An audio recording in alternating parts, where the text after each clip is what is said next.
What's up mga idol? Hinebra ni-reject ang offer ng Rain or Shine. Pero bago mo sana ipagpatuloy ang panonood mo, ay huwag mong kalimutan na mag-subscribe bilang suporta sa aking YouTube channel. Maraming salamat idol. Para sa mga naghahanap sa super import ng Hinebra na si Justin Brownlee, ang sagot dyan ay wala pa siya dito sa Pilipinas. Naglabas kasi ng pahayag si Hinebra Assistant Coach Richard Del Rosario, at sinabi niya na nasa Indonesia pa si JB. Ayon pa kay Coach Richard, hahayaan muna daw nilang mag-enjoy at magpahinga itong si Brownlee, dahil masyado daw naging busy ang katawan nito, dahil pagkatapos ng FIBA o QT ay sumabak agad sa playoffs ng IBL.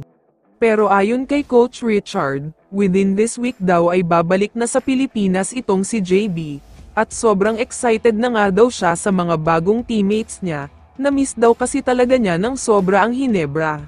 Pero teka, bago tumuloy sa video, gusto mo bang mag-enjoy habang nanunood ng paborito mong sports? Subukan ang BetVisa.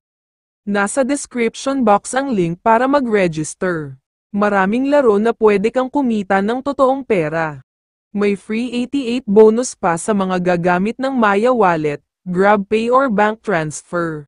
Ganyan kaganda sa BetVisa. Siguradong mag-e-enjoy ka talaga dito. Kaya ano pang hinihintay mo, mag-BetVisa na. Samantala, alam naman nating lahat na nalalapit na ang pagbubukas ng PBA, pero marami pa din lumalabas na balita at sinasabing malaki daw ang chance na hindi na maglalaro si Maverick Ahanmisi sa Hinebra. Kasama naman siya sa pictorial ng mga kakampi niya pati na sa team photo, pero ang pinagtataka ng maraming fans, ay kung bakit hindi siya nakasama noon sa ginanap na friendly game sa pagitan ng Hinebra at Taipei. Kaya naman ayon sa mga source, nakalagay na daw sa trading block itong si Ahanmisi, ibig sabihin lang niyan ay naghahanap na daw ngayon ang Hinebra ng team na interesadong makuha si Ahanmisi, at handang magbigay ng kapalit. Isa ang Rain or Shine sa sinasabi ng mga source na interesadong makuha si Ahanmisi. Ang balak nga daw nilang gawin sa lineup nila ay paramihin ang mga shooter, para paghandaan ang bagong rules na 4-point play. Pero ni-reject nga daw ng Hinebra ang offer ng Rain or Shine na first round pick para sa susunod na taon, yan lang daw ang handang ibigay ng Ross kapalit ni Ahanmisi, sa tingin nila ay patas naman daw dahil magaling ang magpapa-draft next year.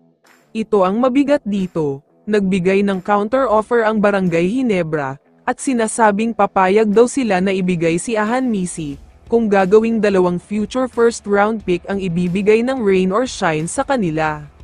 Kung ako ang tatanungin, patas nga siguro kung 2 first round pick, dahil medyo inconsistent nga talaga itong si Ahanmisi, madami na din silang guard ngayon kaya hindi na ako magtataka kung bibitawan na siya bago pa magsimula ang PBA. Kaya naman kung ikaw ang tatanungin idol, dapat na bang bitawan ng Hinebra si Ahanmisi? I-comment mo naman ang sagot mo sa tanong na ito. So dito na nagtatapos ang video na ito. Maraming salamat sa pagsuporta at panonood mga idol. Ingat at bye-bye.